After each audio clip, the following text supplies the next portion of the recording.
മത്സരത്തിന്റെ അവസാന നിമിഷം അവസാന പെനാൽറ്റി കിക്ക് എടുക്കാൻ അന്റോണിയോ റോഡ്രിഗർ എത്തിക്കഴിഞ്ഞിരിക്കുന്നു. ഒരുപക്ഷെ ഒരുപാട് ചിന്തകളിലൂടെയാകണം ഓരോ അത്ലറ്റിക്കോ മാഡ്രിഡ് ആരാധകനും പോയിക്കൊണ്ടിരിക്കുന്നത്. 2016 മിലാനിൽ വെച്ച് നടന്നത് വീണ്ടും ആവർത്തിക്കാതിരിക്കാൻ പലരും ഉള്ളുറഞ്ഞ് പ്രാർത്ഥിച്ചിട്ടുണ്ടാകണം. പക്ഷേ കിക്കെടുത്ത റോഡ്രിഗറിന് ഉപയോഗിച്ചില്ല. ഗോൾ കീപ്പർ ഒബ്ലക് പന്ത് ഒരു രീതിയിൽ തടയാൻ ശ്രമിച്ചെങ്കിലും പന്ത് അയാളുടെ കൈകളിൽ തട്ടി വലയിലേക്ക് നീങ്ങി. മാഡ്രിഡിലെ മെട്രോപൊളിറ്റൻ സ്റ്റേഡിയം തികച്ചും മൗനമായി. വീണ്ടും ഒരിക്കൽ കൂടി ഒരു മാഡ്രിഡ് മിറാക്കിൾ നടന്ന രാത്രിയായിരുന്നു അത്. പതിവായി ഇന്ന് എല്ലാവരും പറയുന്ന ഒരു വാക്കുണ്ട്, ഇത് റിയലാണ്. ഇവിടെ ഇങ്ങനെയാണ്. മത്സരത്തിന്റെ അവസാനം വരെ എതിരാളികൾ മത്സരത്തിൽ നിറഞ്ഞാടും, എന്നാൽ അവസാന നിമിഷത്തിൽ എല്ലാം തകർത്തു തരിപ്പണമാക്കും. ഇതാണ് റിയൽ മാഡ്രിഡിന്റെ പതിവ്. മറ്റു ക്ലബ്ബുകളെല്ലാം ഒരു പതിറ്റാണ്ടിൽ ഒന്നോ രണ്ടോ തവണയേയുള്ളൂ ചാമ്പ്യൻസ് ലീഗിൽ മുത്തമിടുക. എന്നാൽ റിയൽ കഴിഞ്ഞ 10 വർഷത്തിൽ 6 തവണയാണ് ചാമ്പ്യൻസ് ലീഗിൽ മുത്തമിട്ടത്. A miracle club. 2002 റിയൽ അവരുടെ 8ാമത്തെ UCL കിരീടം നേടിയത്. അന്ന് ഫൈനലിൽ ബയർ ലെവർകൂസനെ 2-1 എന്ന സ്കോറിനായിരുന്നു റിയൽ മാഡ്രിഡ് പരാജയപ്പെടുത്തിയത്.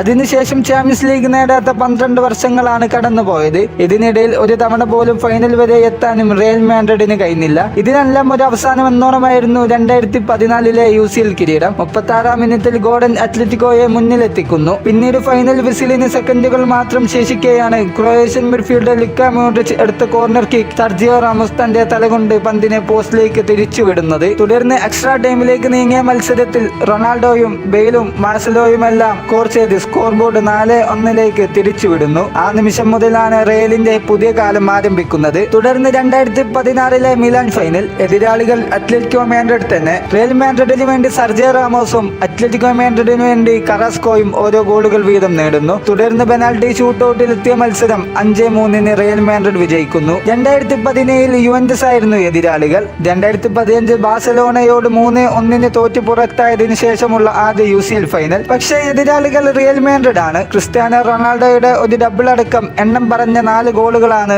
അന്ന് റിയൽ മാഡ്രിഡ് നേടിയത്. ഫൈനൽ സ്കോർ 4-1 റിയൽ അവരുടെ 12ാം ചാമ്പ്യൻസ് ലീഗും നേടുന്നു. തുടർന്ന് 2018 മാഡ്രിഡിൽ എത്തിക്കുന്നു. പിന്നീട് 4 വർഷങ്ങൾക്കിപ്പുറമാണ് സംഭവ വികാസങ്ങൾ അരങ്ങേറുന്നത്. 2022 UCL ഫൈനലിൽ വീണ്ടും ഒരിക്കൽ കൂടി ലിവർപൂൾ റിയലിന് എതിരാളികളായി വന്നു. അന്ന് 1-0 എന്ന സ്കോറിന് റിയൽ വീണ്ടും ചാമ്പ്യൻസ് ലീഗിന്റെ ജേതാക്കളായി. അതിന്റെ മറ്റൊരു വേർഷനായിരുന്നു 2024 അവതരിച്ചത്. ഡോർമുണ്ട് എതിരാളികളായി വന്ന London final. But once again it's Real Madrid. ഇത് റിയൽ ആണ്. വിനീഷ്യസിന്റെയും കാർവഹലിന്റെയും ഗോളുകളോടെ റിയൽ അവരുടെ 15ാം കിരീടം ഉയർത്തുന്നു. റിയലിന് പുറകിലാണ് ഇറ്റാലിയൻ വമ്പന്മാർ AC മിലാൻ ഉള്ളത്. അവർക്ക് റിയലിനൊപ്പം എത്താൻ 8 കിരീടങ്ങൾ ഇനിയും ആവശ്യമാണ്. ലാലിഗയും കോപ്പ ഡെൽ റേയും നേടിയിട്ടില്ലെങ്കിലും ചാമ്പ്യൻസ് ലീഗ് നേടാൻ സർവ്വതും സമർപ്പിക്കുന്ന റിയലാണ് ഇവിടെയുള്ളത്. 2006 ഒരു കണക്ക് കൂടി അന്ന് റിയൽ മാഡ്രിഡിന് തീർക്കാനുണ്ട്. ബാക്കിയുള്ളതെല്ലാം ഇനി കാത്തിരുന്ന് കാണാം.